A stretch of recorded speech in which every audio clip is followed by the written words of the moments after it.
একটা কথা কি জানো তো, লাইফে যত ভালো এক্সপিরিয়েন্স গেইন করবে সেটা আশেপাশের সকলের সাথে শেয়ার করে নেবে, যাতে চারিদিকে হ্যাপিনেসটা ছড়িয়ে পড়ে।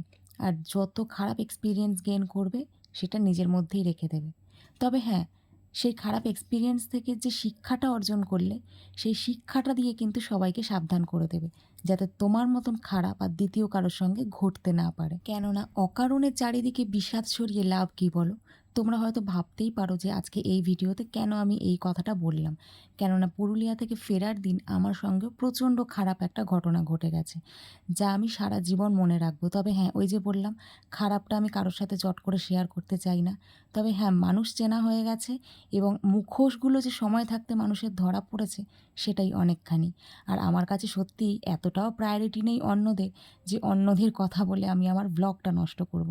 যাই হোক, শিক্ষাটা সারা জীবন থেকে যাবে আমার মধ্যে।